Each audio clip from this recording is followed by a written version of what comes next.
ओम शांति।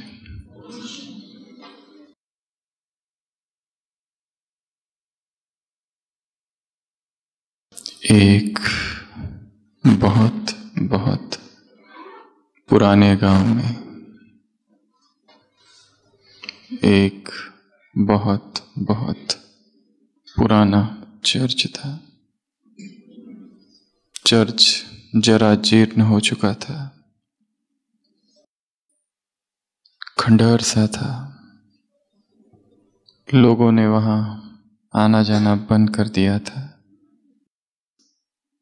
या कहो कि लोग उस चर्च से भयभीत थे, क्योंकि वो चर्च अब गिरा तब गिरा। लोगों ने उस चर्च के इर्द गिर्द घूमना भी बंद कर दिया था। ऐसी उस चर्च की हालत थी। हवाएं चलती तो लगता कि जैसे दीवारें गिर जाएगी।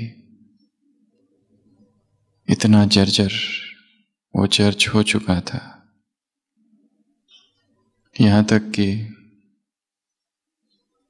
उस चर्च के जो पादरी थे वो भी वहां नहीं रहते थे, परंतु फिर भी गांव-गांव घूम घूम कर वो लोग कहते थे कि चर्च में आओ,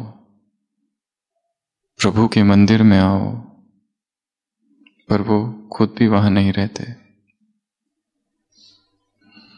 वो चर्च फिर भी खड़ा था, जिंदा था। वास्तव में जो जर्जर हो गया उसे गिर जाना चाहिए, परंतु वो खड़ा था। चर्च के जितने ट्रस्टी थे उन सभी ने एक मीटिंग बुलवाई और मीटिंग में कुछ प्रस्ताव पारित हुए। उस कमेटी में कुछ प्रस्ताव स्वीकार हुए। पहला प्रस्ताव था, जो पुराना चर्च है, जो जर्जर हो गया है, उसे गिरा दिया जाए। दूसरा प्रस्ताव था कि एक नए चर्च का निर्माण किया जाए। तीसरा प्रस्ताव था कि नए चर्च का निर्माण उसी स्थान पर होगा जहां पुराना चर्च है। नए चर्च में वही द्वार दीवारें लगेंगे जो पुराने चर्च के हैं। नए चर्च में वही ईंटों का इस्तेमाल किया जाएगा जो पुराने चर्च में थी। तीनों ही प्रस्ताव स्वीकार हुए। पहला, नया चर्च बनना है। दूसरा, पुराने को नष्ट करना है। और तीसरा, पुरानी चर्च की सामग्री से ही नए चर्च की सामग्री खड़ी होगी, लगानी है। परंतु एक चौथा प्रस्ताव भी पारित हो गया, और वो चौथा प्रस्ताव था, जब तक नया चर्च नहीं बन जाता पुराना हम नहीं गिराएंगे। वो चर्च आज भी वैसे ही खड़ा है। जब तक नया नहीं बन जाता पुराना हम नहीं गिराएंगे। पुराने से आसक्ति, पुराने के आदि चेतना हो गई है। नया उसे समझ में आता है, परंतु पुराने से लगाव है, पुराने से आसक्ति है। पुराना दुखदाई है, पुराना परेशान करता है, पुराना अशांत करता है, परंतु आत्मा को आदत अशांति की हो गई है।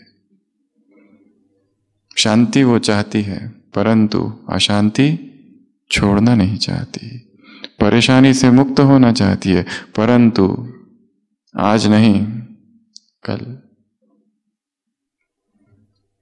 दुख कोई नहीं चाहता, परंतु एडिक्शन दुख का ही है, दुख का ही व्यसन है। गहरे में हमें कामना है कि वो बना रहे। हाँ, परंतु मीटिंग हम भी कर रहे हैं, हाँ, परंतु ऊपर से हम भी यही दिखावा करते हैं। हाँ, ऊपर से हम भी यही प्रण, संकल्प, रिजोल्यूशन करते हैं कि पुराना सब खत्म हो जाए, पुरानी सारी आदतें हमको उखाड़ कर फेंक देनी है।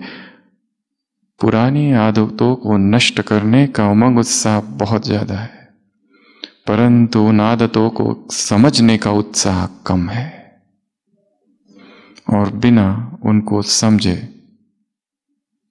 उन्हें फेंका नहीं जा सकता। इस वाक्य को अपनी डायरी में नोट करके रखना है। जब तक पुरानी आदतों को हम नहीं समझते, केवल संकल्प करके उन्हें नष्ट नहीं किया जा सकता।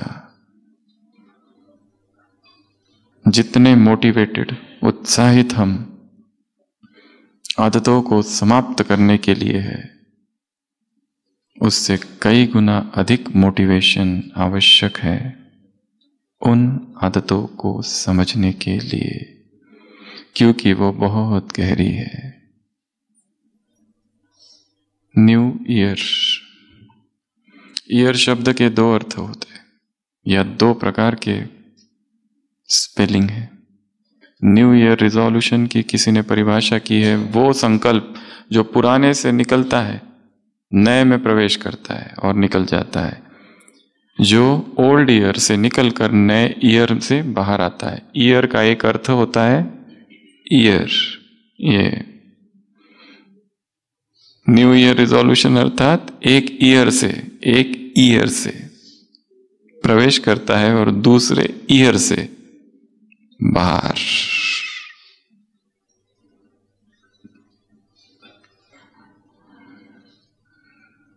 पुराने से आसक्ति, चाहे वो पुराना जीवन हो, चाहे पुराना शरीर हो, चाहे पुराने संकल्प, पुराने बोल, पुरानी चलन, संबंध, संपर्क, पुराना मन, जो कुछ पुराना है उससे आसक्ति है। और एक स्वप्न जगत में हम जीते, और उस स्वप्न जगत को हम तोड़ना नहीं चाहते। तुम्हारा विशेष कर्तव्य क्या है आज की मुरली में? किस लिए उमंग उत्साह है तुम में? किस लिए इतना उड़ रहे हो? सब कुछ नया बनाने के लिए। प्रकृति नई हो जाए, आत्माएं नई हो जाए, सब कुछ नया नया नया। पुरानी चीजें अच्छी तो लगती है, परंतु कहाँ रखने के लिए?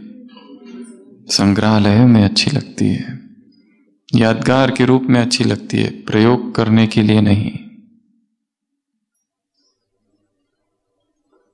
अभी, नाउ। हैप्पी न्यू ईयर नहीं, हैप्पी नाउ ईयर। नाउ अर्थात अभी, इस पल, दिस मोमेंट, अभी करना है। मरीज डॉक्टर से पूछता है, डॉक्टर साहब मैं क्या करूं? स्वप्न में बंदर दिखते हैं और वो रोज फुटबॉल खेलते हैं, कोई दवा दो। बहुत परेशान होता हूं। डॉक्टर कहता है ये दवा ले लो, रात में सोने से पहले खा लेना, सो जाना, समस्या समाप्त हो जाएगी। वो कहते हैं आज नहीं, कल से खाऊंगा, आज फाइनल है।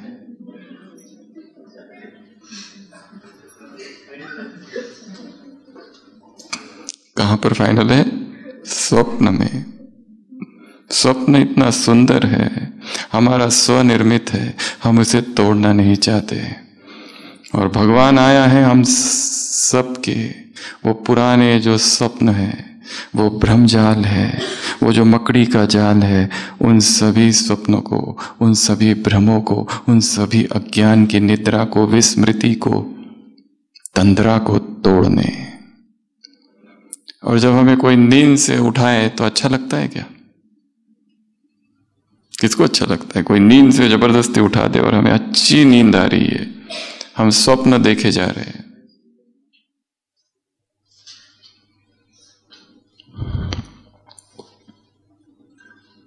तो आज सुबह की अव्यक्त वाणी, भगवान कौन है? विश्व नवनिर्माता और विश्व का बाप। और हम कौन है? हम सब कौन है? समीप के साथी। सहयोगी तो वो भी है, प्रकृति भी सहयोगी है, वैज्ञानिक भी सहयोगी है, परंतु तुम समीप के साथी हो। किस कार्य में सहयोगी हो? भगवान आया है इस विश्व का परिवर्तन करने, इस विश्व को बदलने। संसार की यह इमारत जर्जर हो चुकी है।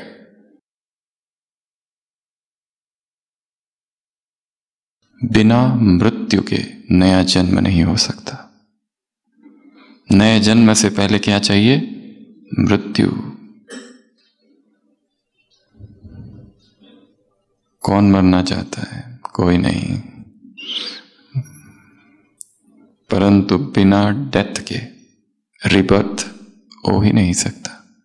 और ब्राह्मण जीवन अर्थात द्विज, नवजीवन, नव संकल्प, नई घड़ी, नया सेकंड, नए बोल, नई मनसा, नई वाचा, नई स्मृति, नई दृष्टि, नई वृत्ति, नए स्वप्न, नए यादें, नई कल्पनाएं, नया भोजन, नया देखना, नया लिखना, नया खाना, नया सुनना, नई चलन, नए संबंध, नए संपर्क, नया शरीर, नए संस्कार, नई बुद्धि, सब कुछ happy new year, happy new eyes, happy new tongue, happy new writing,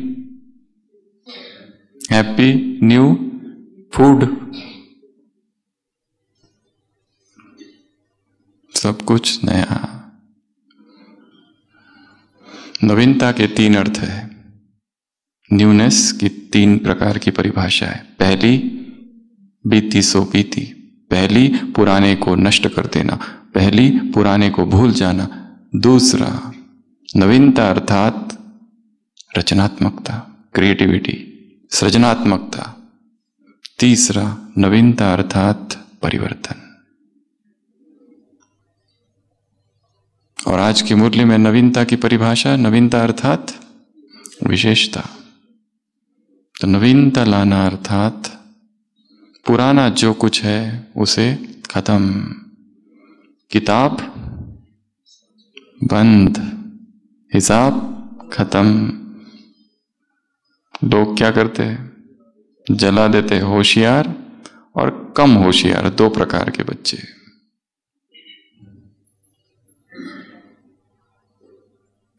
जो कम होशियार है उनके साथ क्या होता है? उधार और कर्ज। कर्ज में अटके रहते, उधार में फंसे रहते। कर्ज में अटक जाते हैं और उधार में फंस जाते हैं। तो पुरानी सारी चौपड़ी, पुराने सारी किताबें, पुराने सारे रजिस्टर, लेजर्स खत्म। संकल्प करना है नवजीवन का। आज जो भी हुआ, आज तक जो कुछ हुआ, सब अब एक तरफ। I begin now. मैं अब शुरुआत करता हूं। अतीत दर्दनाक है, ट्रॉमेटिक है, कलहकारी है, वेदना से भरा है। जो है हो चुका है। अब वो मुझे भयभीत नहीं कर सकता, क्योंकि वो अतीत है, क्योंकि वो डेड है, क्योंकि वो पास्ट है। केवल वर्तमान ही सत्य है। अतीत और भविष्य सूडो टाइम है, झूठा है। समय है ही नहीं, वो झूठा है। सत्य केवल ये पल है। इस पल में सदी छिपी हुई है। पास्ट केवल मेमोरी है, फ्यूचर केवल कल्पना, इमेजिनेशन है। सत्य क्या है? अब अभी सभी यहां बैठे हैं, बस ये पल ही सत्य है। कल क्या होगा, रात क्या होगा, आज क्या हुआ, बुद्धि से सब हटा देना है। केवल इस पल को सफल करो, इस पल को नया बना दो, दैट्स इट। तो क्या देखा बाबा ने? सबसे पहले तुम कौन हो, तो हम कौन हैं? समीप साथी। दूसरा, तुम्हारा कर्तव्य क्या है? नवीनता। तुम्हारा कर्तव्य क्या है? संसार को नया बनाना। तीसरा, प्लानिंग तुम्हारी किस किस के लिए है? 5, स्वयं के लिए, समीप की आत्माओं के लिए, परिवार में जो दूर हैं उनके लिए, चौथा विश्व की सेवा के लिए, और 5वां प्रकृति के लिए। नववर्ष है, प्लानिंग बनाओ। किसके लिए प्लानिंग बनाएंगे? सबसे पहली प्लानिंग स्वयं के लिए, अपना एक नया वर्षन तैयार करना है, स्वयं के लिए प्लानिंग। समीप की जो आत्मा है उनके लिए प्लानिंग, थोड़ी दूर की जो आत्मा है उनके लिए प्लानिंग, विश्व की सेवा की प्लानिंग, इस प्रकृति के लिए प्लानिंग, प्रकृति को भी पावन करना है। तो ये 5 पॉइंट प्लानिंग है इस नए वर्ष के लिए। खुद के लिए, समीप की आत्माएं, दूर की आत्माएं, विश्व और प्रकृति। नवीनता किस में लाने के लिए कहा बाबा ने आज? स्वयं में तो है, पर कौन सी?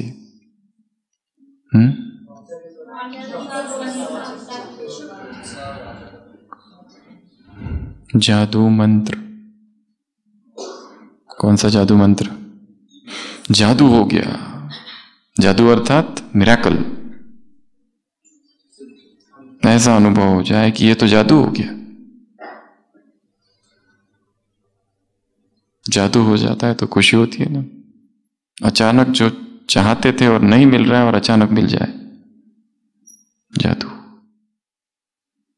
जादू मंत्र। लोग मंत्रों के पीछे कितना भागते हैं, किस लिए? किस लिए? शॉर्टकट है, मंत्र मिल जाए को एक, बस वशीकरण मंत्र। पति को वश में कैसे करे, वशीकरण मंत्र।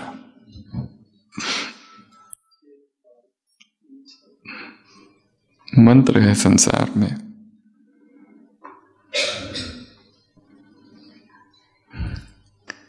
मेडिकल में कहते हैं कि 70% बीमारियां जो है कहीं ना कहीं झूठी है, और झूठी बीमारियों के लिए झूठे इलाज की आवश्यकता होती है।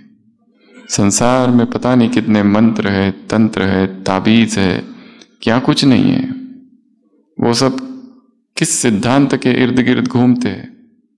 अगर बीमारी सत्य है, बीमारी सही है, तो बिना दवाई के इलाज कभी भी नहीं हो सकता। हाँ, अगर बिना दवाई के अगर इलाज हो गया है तो शायद बीमारी ही झूठी थी। इसलिए संसार में क्या कुछ नहीं है, तावीज, मंत्र, तंत्र, भभूति, नींबू, क्या कुछ नहीं है।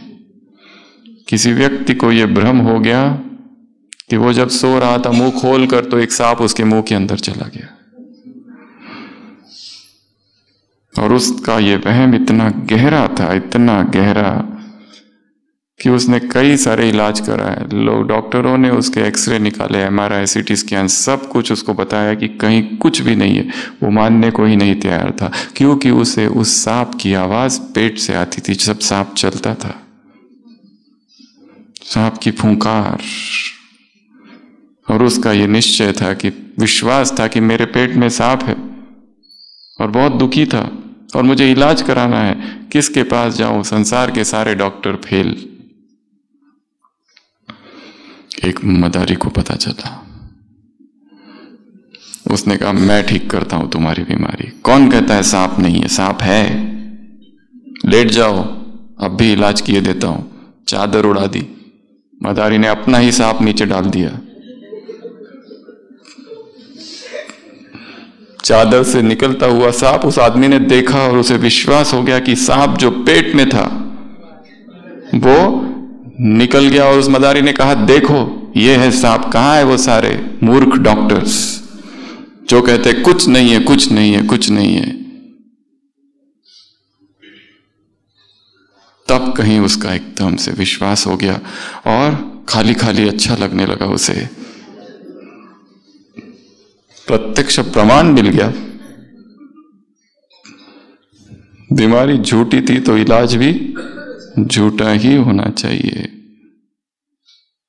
और हमारी आधी से ज्यादा बीमारियां झूठी ही है, इसीलिए इलाज काम नहीं करते, इसलिए सभी डॉक्टर्स मूर्ख है, किसी को कुछ समझ नहीं आता है।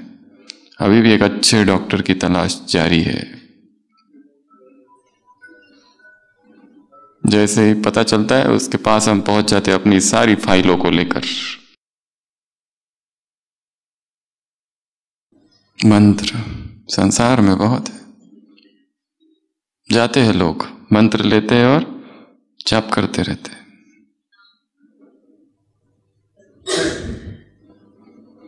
और ठीक भी हो जाते हैं, ताबीज पहनते और ठीक भी हो जाते हैं। जो बड़े बड़े डॉक्टर्स नहीं कर पाए वो झाड़ फूक वाले कर देते हैं। जितना इलाज रहस्यमय हो, जितना इलाज कहीं दूर हो, जितना इलाज करने की जो यात्रा है उस व्यक्ति तक पहुंचने की कठिन हो, उतना जल्दी मरीज ठीक होता है। उसको पता वहां दूर पहाड़ी पर काली घाटी के पीछे वो व्यक्ति है, वो किसी के पास जाता नहीं, तुमको जाना पड़ेगा उसके पास।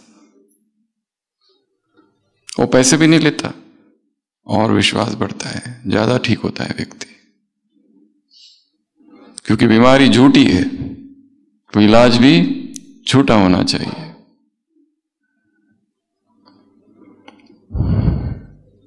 परंतु भगवान एक ऐसा मंत्र देते हैं, एक ऐसा मंत्र कि जो आज तक किसी ने नहीं दिया। उसका प्रयोग अज्ञात रूप से कईयों ने किया अपने जीवन में, और जब जब किया द्वापर युग से उन्हों को फायदा हुआ।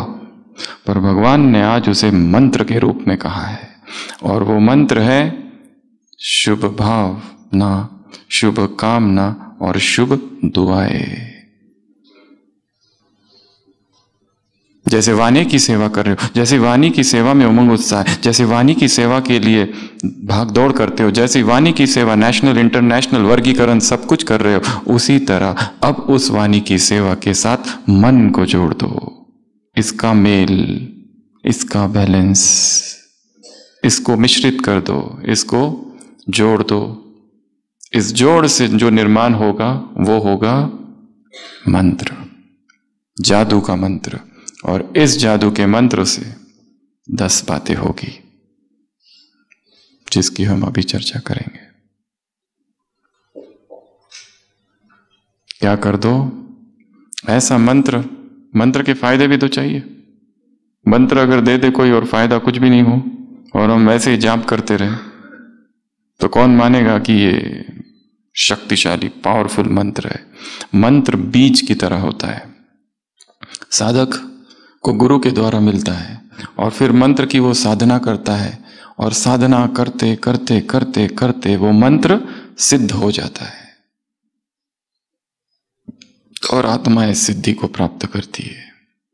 तो बाबा ने आज ये जो मंत्र दिया कि हर एक आत्मा के प्रति क्या हो, मन में शुभ भाव, ये बहुत पावरफुल अभ्यास है। रोज अमृत वेला सारी आत्माओं को इमर्ज करना, जिनको हम जानते हैं, जो हमारे चित्त परिचित है, एक एक को एनालाइज करना, एक एक को देखना, ये क्या इसके प्रति मन में शुभ भाव है, क्या इसके प्रति शुभ कामना है, क्या इसके प्रति शुभ दुआएं। याद प्यार में कहा, ऐसी शुभ दुआएं देने वाले मास्टर सद्गुरु आत्माओं को परमात्मा दुआएं क्या ये तीनों ही चीजें हैं? हमारा उत्तर, हमारा एनालिसिस हमें बताएगा कि नहीं है। हमारा स्टॉक कम है। मन में किसी न किसी के प्रति घृणा और नफरत भरी हुई है। सम्मान कम है।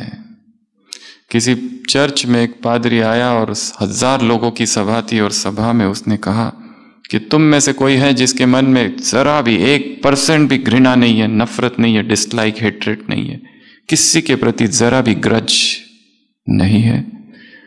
किसी ने हाथ नहीं खड़ा किया। बड़ा दुखी हुआ। फिर देखा पीछे एक व्यक्ति हाथ खड़ा कर रहा है और उसे देखते ही उस पादरी को इतनी खुशी हुई, कम से कम एक व्यक्ति तो है पूरे चर्च में, अगर एक भी इस चर्च में हो तो हम सबका उद्धार हो सकता है। एक आत्मा इतनी निर्मल, इतनी शुद्ध कि जिसके मन में जरा भी घृणा का भाव नहीं है। उसने देखा कौन वो व्यक्ति है जिसने हाथ खड़ा किया है। देखता है एक बूढ़ा 104 वर्ष का व्यक्ति है। उसको खड़े करते हैं, सारी सभा को कहते देखो उसको, दर्शन करो उसका। सारी सभा मुड़ मुड़ कर उसको देखती है। उसे सामने बुलाया जाता है।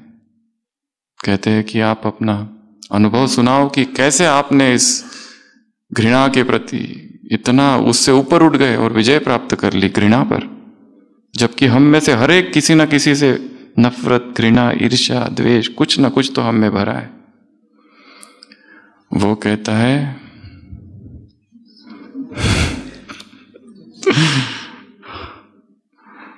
वो सारे लोग जिनसे मैं घृणा करता था सब के सब मर गए। अगर एक भी आज होता तो मैं उन्हें छोड़ता नहीं। वो सारे के सारे मर चुके, अब किससे घृणा करूं?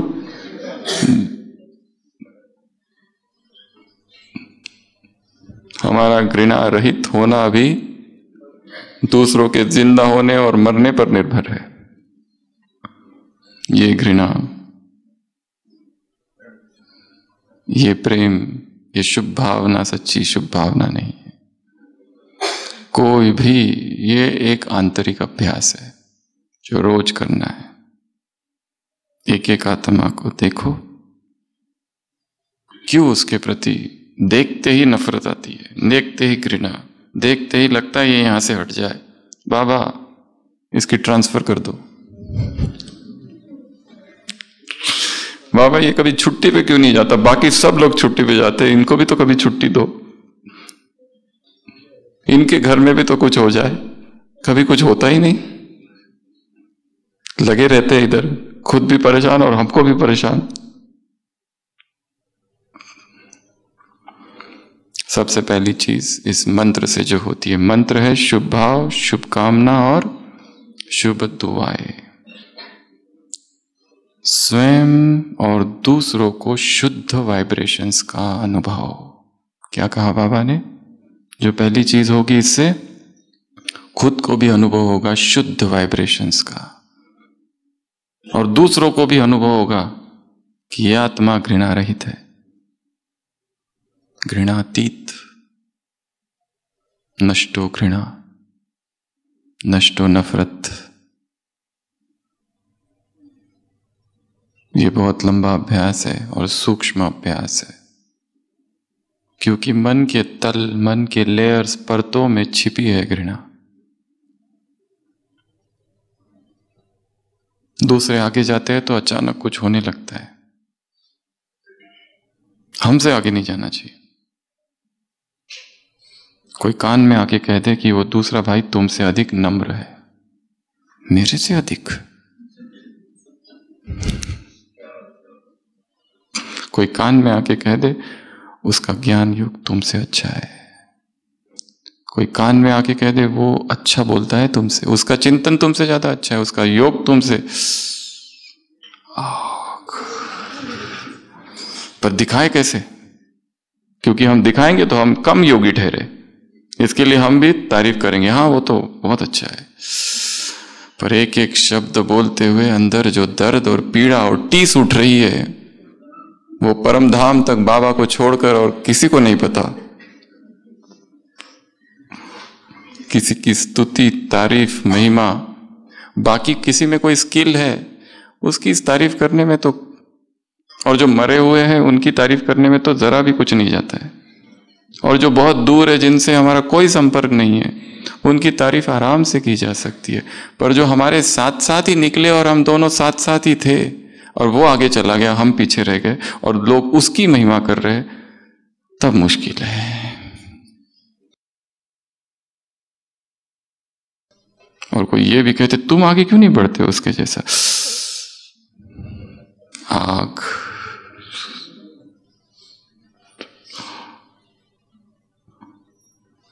मैं सहनशीलता का अवतार हूं। दूसरों की स्तुति सहन करते हुए भी स्तुति सहन करने के लिए स्वमान का अभ्यास। क्या अभ्यास? कि मैं सहनशीलता का अभ्यास हूं। वो तुमसे बड़ा योगी है, मैं महान योगी हूं, मैं सहनशील हूं, सब सहन कर लूंगा। अच्छा है अभ्यास। तो सबसे पहली चीज जो ये जादू मंत्र करती है, क्या? शुद्ध प्रकंपन। ये संसार प्रकंपन से भरा है, ओशन ऑफ एनर्जी। प्रकंपन का अनुभव खुद को भी और उसे भी, पहला। दूसरा, एनर्जी इकोनॉमी। बोलने में जो ऊर्जा नष्ट होती है वो क्या हो जाएगी? बच जाएगी मनसा सेवा से। वाचा सेवा में ऊर्जा जाती है, मनसा से ऊर्जा संग्रहित होती है। Conservation of energy, energy cultivation, energy economy. तो मनसा सेवा को बढ़ाना है। जैसे उसमें बिजी रहते हो, अब उसमें इसमें बिजी रहो। जैसे वाणी की सेवा के लिए 3 शब्द कहे, वो निरंतर हो गई है, वो नेचुरल हो गई है, उसी तरह ये निरंतर, नेचुरल और साथ साथ हो, ये 3 शब्द कहे बाबा ने। मनसा सेवा कैसी हो? निरंतर, नेचुरल हो जाए, साथ साथ हो और स्वभाव स्वाभाविक। जैसे वो सेवा करते हो, उस सेवा के बिना क्या होता है? नहीं करते हो तो खाली खाली लगता है, कुछ करूं। उसी तरह मन से एक एक आत्मा को शुभ भावना, शुभ कामना। क्यों उसके प्रति नफरत है? उसने कुछ भी किया हो, परमात्मा आदेश है, परमात्मा ऑर्डर है सभी के लिए। यही जादू मंत्र है। Second point. तीसरा, सफलता सहज होगी। जब मनसा सेवा को वाणी की सेवा के साथ जोड़ दोगे तो सफलता सहज होगी। केवल वाणी से सेवा करने वाले तो बहुत है संसार में, मोटिवेशनल स्पीकर्स की कमी नहीं है, बहुत है। पर हमारी वाणी के साथ साथ मनसा है, श्रेष्ठ मनसा, शुभ संकल्प है उनके लिए, निस्वार्थ संकल्प है।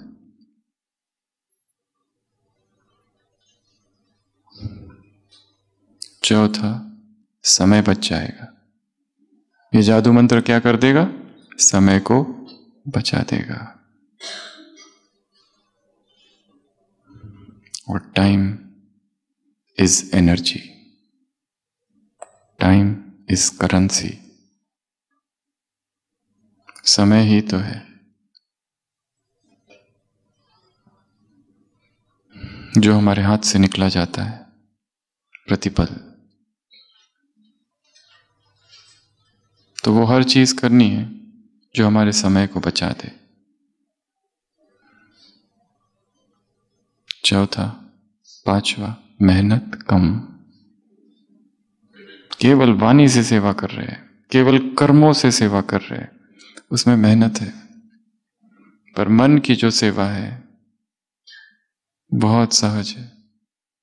सहज शुरुआत में तो नहीं होगी, धीरे धीरे रोज के अभ्यास से। रोज अभ्यास अमृत वेला। बार बार आत्माओं को देखो, इमर्ज करो, आत्माओं का आह्वान करना, आत्माओं से बातें करना, आत्माओं में शक्ति भरना, आत्माओं से माफी मांगना, आत्माओं को माफ करना, आत्माओं को धन्यवाद देना। क्योंकि हमारे एक दूसरों के साथ कई जन्मों के बहुत कड़े हिसाब किताब है। हमें पता नहीं है किस जन्म में हम क्या थे किसके साथ।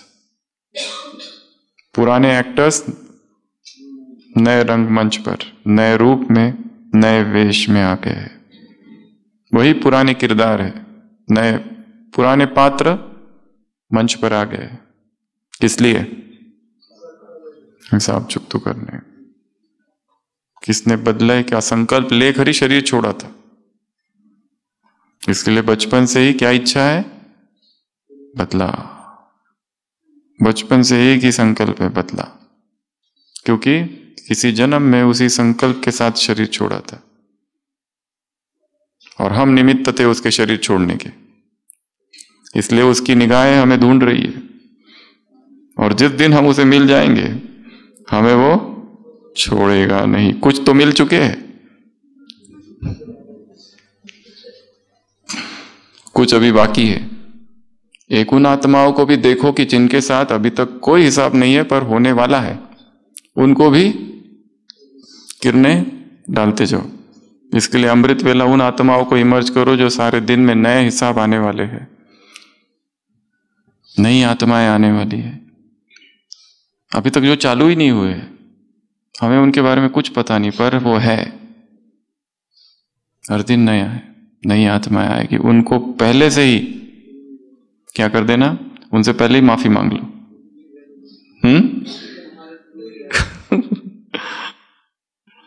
पहले ही माफी मांग लो उनसे। माफी मांगना, माफ करना, ये काम रोज चालू रहे अमृत वेला। माफ करने से भी ज्यादा माफी मांगना। पता नहीं किस किस को हमने कैसे कैसे शब्द बोले हैं, पता नहीं किस किस को हमने किस तरह से सताया है।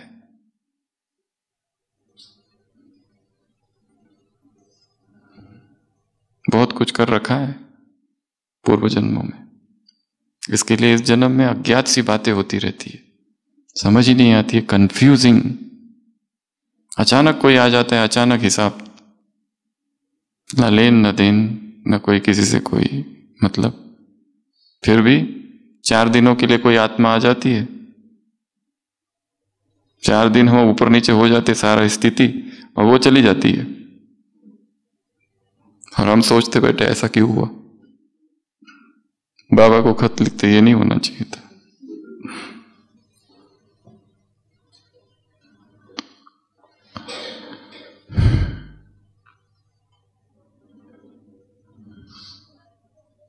तो 5वां, मेहनत कम। 6वां, बड़ी बातें भी छोटी हो जाएगी, बड़ी बड़ी बातें आएगी। परंतु यदि शुभ भाव है, शुभ भावना है, दुआएं निकल रही आत्माओं के प्रति, चाहे वो कुछ भी करे, हमारे मन से एक ही संकल्प, इसका कल्याण हो जाए। सर्वे भवन्तु सुखिनः, सर्वे सन्तु निरामया। सबका बहुजन हिताय बहुजन सुखाय, सबको सुख मिल जाए, सबका हित हो जाए, सब को परमात्मा प्रेम का अनुभव हो जाए, सभी उसके प्रेम में लीन हो जाए, सब खुश हो जाए, मुझसे अधिक खुश हो जाए और सबसे अधिक खुश हो जाए। कितना अच्छा संकल्प है। किसी एक आत्मा के लिए यह संकल्प करो कि तुम खुश रहो, दूसरा मुझसे ज्यादा खुश रहो, और तीसरा सबसे ज्यादा खुश रहो। अब इससे बड़ा और क्या संकल्प है। तुम कैसे रहो? खुश। किससे ज्यादा खुश? मुझसे ज्यादा, और सबसे ज्यादा। और अपने लिए संकल्प, आज तक ऐसा कोई पैदा नहीं हुआ है जो मेरी खुशी छीन ले। अभी तक ऐसा कोई आज तक सूरमा आया नहीं है संसार में जो आए और मेरी खुशी नष्ट कर दे। कोई नहीं छीन सकता, कोई भी नहीं। अपनी खुशी पर ऐसी कुंडली मारकर बैठ जाना है।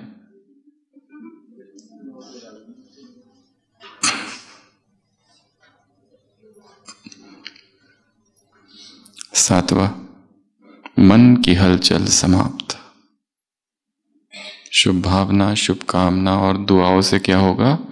जो मन की हलचल होती रहती है, डिस्टरबेंस होते रहता है बार बार, वो अपने आप शांत हो जाएगी, समाप्त हो जाएगी। 8वां, पुरुषार्थ में जो दिल शिकस्त हो जाते हैं, दुखी हो जाते हैं, वो नहीं होंगे, क्योंकि मंजिल बहुत ऊंची है, बहुत ऊंची। पहले तो इस निष्कर्ष पर पहुंचना है कि हम अभी मंजिल से बहुत दूर है, वो वहां मंजिल और हम कहां। अभी तक हलचल चालू है। पुरानी, इस मुरली में बाबा ने एक और चीज कही है, पुरानी दुनिया में बुद्धि तो नहीं जाती, दुख दर्द उदासी, दुख दर्द परेशानी वाली वो दुनिया का अनुभव अब तो नहीं होता। इस पुरानी दुनिया में रहते हुए भी तुम नई दुनिया में हो, तुम नए युग में हो, तुम संगम युग पर हो, तुम उस दुनिया में नहीं हो। उस दुनिया में रहते हुए भी तुम नई दुनिया में हो। इसके लिए पुरानी दुनिया की बातें, दुख, अशांति और परेशानी अप्रभावित, तुम्हें प्रभावित नहीं कर सकती। वरदान आज का डबल लाइट, प्रभाव से प्रभाव रहित, ऊंची स्थिति में रहने वाले, एक संकल्प में स्थिर रहने वाले। सार, मैं बाबा का बाबा मेरा, इस संकल्प में समा जाओ।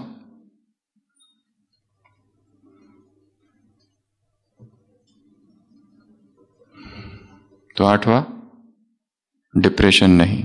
8वां, उदासी नहीं। 8वां, किसी भी प्रकार का फ्रस्ट्रेशन नहीं, किसी भी प्रकार से दिल शिकस्त, डिसहार्टन नहीं।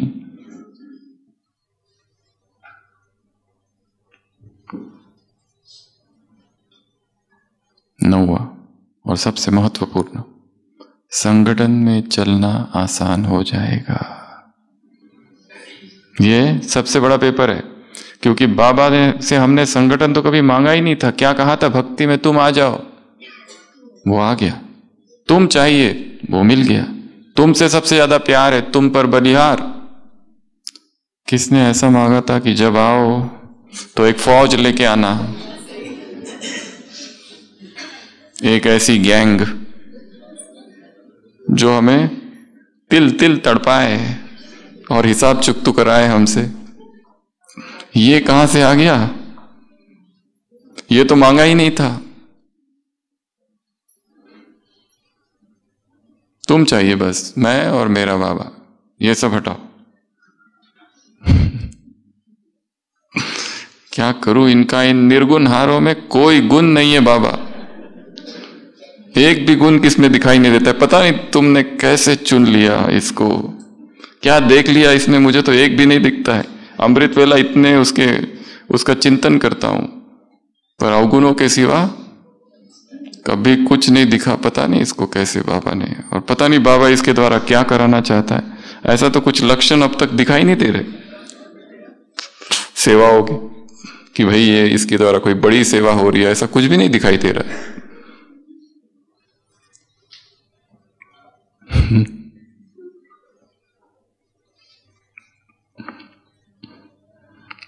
परिवार में चलना, दो बातें बहुत महत्वपूर्ण कही यहां पर। अगर इस परिवार की हर एक आत्मा के प्रति शुभ भावना, शुभ कामना और शुभ दुआएं देते रहोगे तो उसके मन के अंदर जो संस्कार है वो दब जाएंगे और खत्म हो जाएंगे।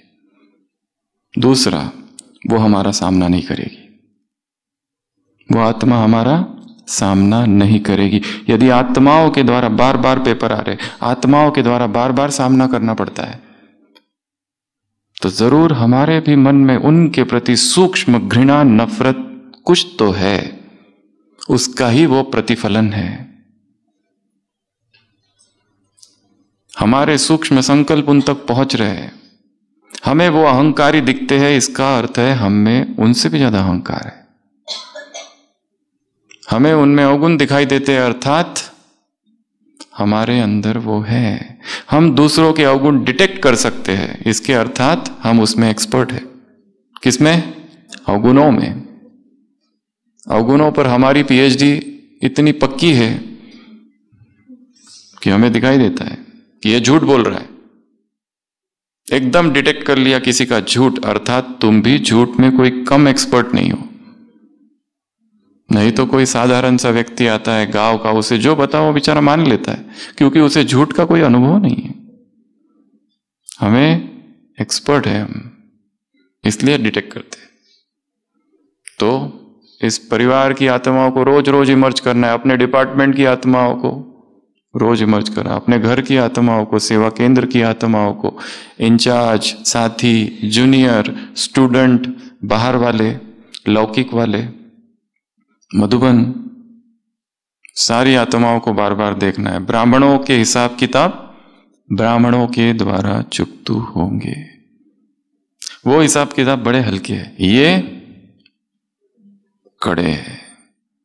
पर क्या कहा? दो बातें, उनके मन के जो संस्कार है वो दब जाएंगे और नष्ट हो जाएंगे, और दूसरा वो सामना नहीं करेगी, जादू जैसा हो जाएगा।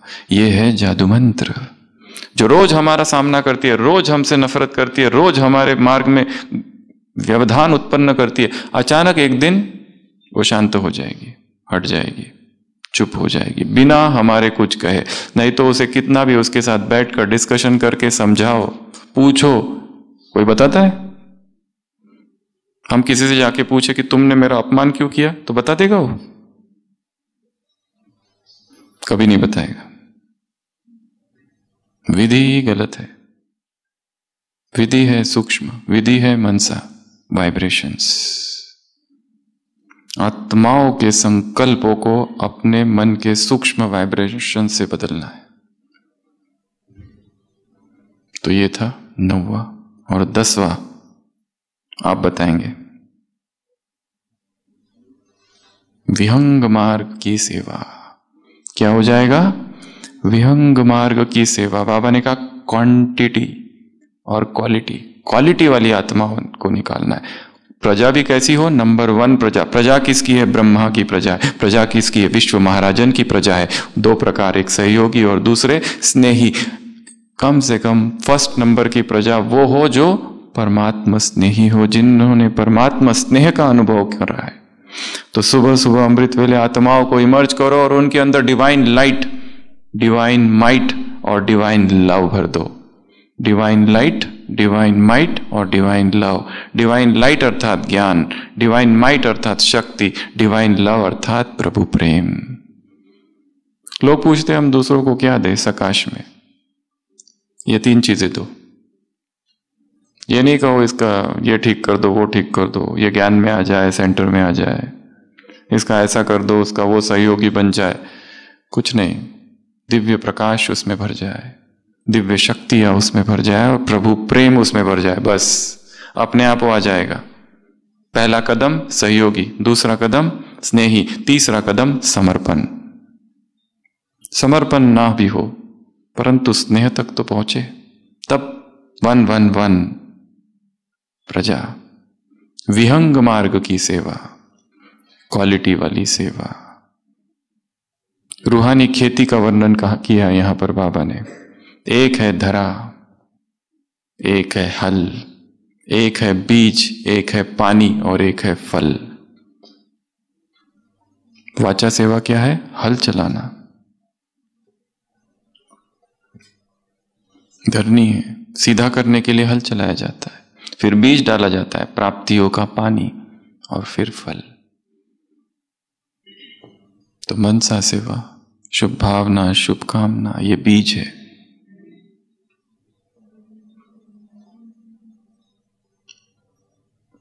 रूहानी खेती कितना अच्छा टॉपिक है, ये चिंतन करो इस पर कल। रूहानी किसान हैं हम और रूहानी खेती करने वाले। तो खेत में जिन जिन औजारों का उपयोग किया जाता है उनका यहाँ क्या महत्व है? खेती में जो जो चीजें की जाती है वो रूहानी, उनका क्या अर्थ है? कटाई, बुनाई और क्या क्या वो जो भी होता है उसमें सब कुछ, हार्वेस्टिंग, सीड, खत, पानी, वो सब का स्पिरिचुअल फार्मिंग। उसके सारे शब्द इधर, अलौकिक में उसके क्या अर्थ है वो इधर। ये चिंतन का टॉपिक है। तो क्या करो? बाबा ने कहा हल चलाओ मन की भूमि पर। विहंग मार्ग की सेवा। तो कितनी बातें हो गई? 10।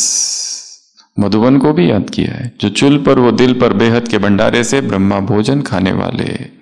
घर क्या है तुम्हारा परमानेंट एड्रेस? वो है सेवा स्थान। एक बहुत शक्तिशाली पॉइंट इस मुरली में है, बाप के संकल्प ने तुम्हें वहां रखा है जहां अभी हो।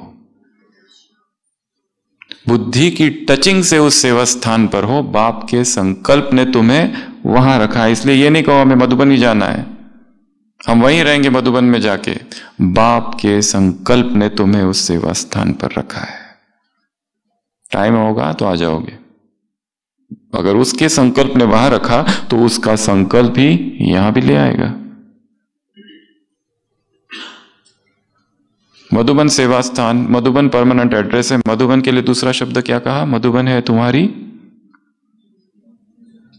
जन्मभूमि। वो है सेवा स्थान, ये है जन्मभूमि। जो चुल पर वो दिल पर, तो मधुबन को याद किया। तो 10 बातों में सबसे पहली बात,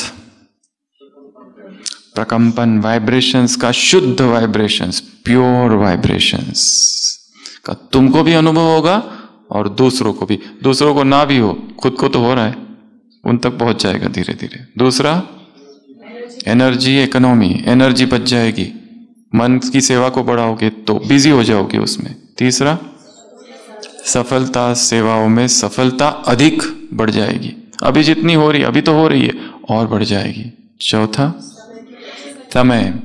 पांचवा, मेहनत कम। मेहनत तो इसमें भी है, बिना मेहनत के तो कुछ भी नहीं है। अगला, बड़ी बातें जो है वो छोटी हो जाएगी, और जो बड़ी बातें होती है उसको ज्यादा सीरियसली नहीं लेना है। जीवन को थोड़ा एक कॉमेडी के रूप में लेना है। जो एकदम सीरियस रहते हैं वो थोड़ा सा दुखी ज्यादा रहते हैं। यमराज पूछता है, प्राणी बता तुझे कहां जाना है, स्वर्ग में या नर्क में? प्राणी कहता है, प्रभु जी धरती से मेरा मोबाइल और चार्जर दे दो, मैं किधर भी रह लूंगा।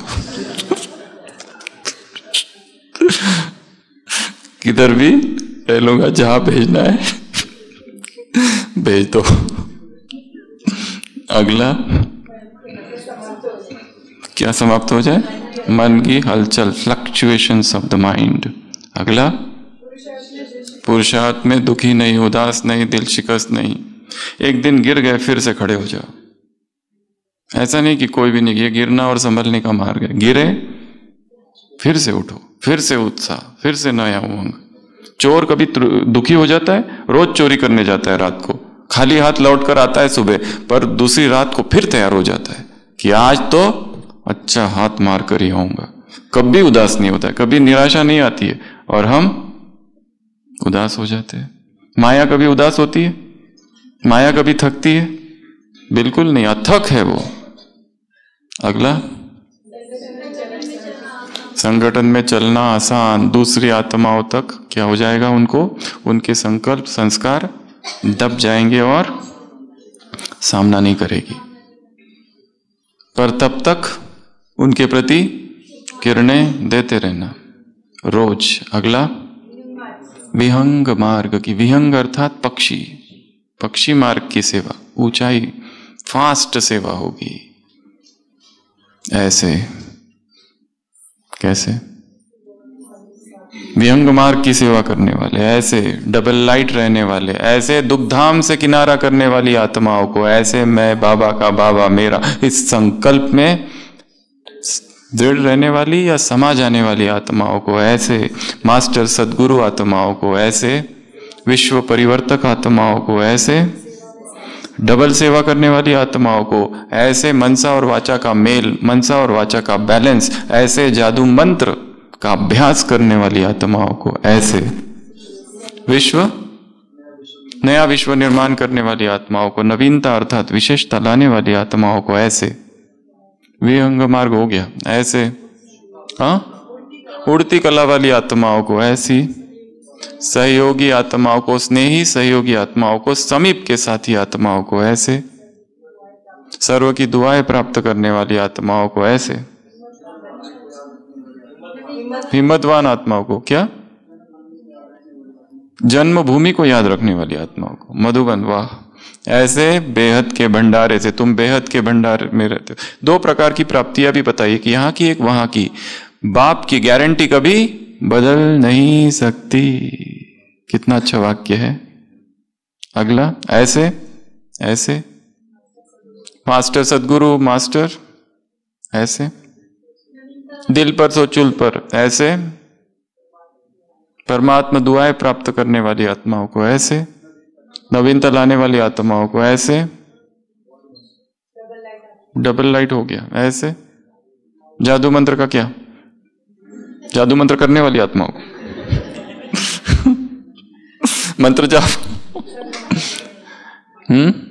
संगम पर रहने वाली आत्माओं को, पुरानी दुनिया में रहते हुए भी नई दुनिया में रहने वाली आत्माओं को बाप दादा का याद प्यार, गुड नाइट और नमस्ते। हम रूहानी बच्चों की, रूहानी बाप दादा को याद प्यार, गुड नाइट और नमस्ते। ओम शांति।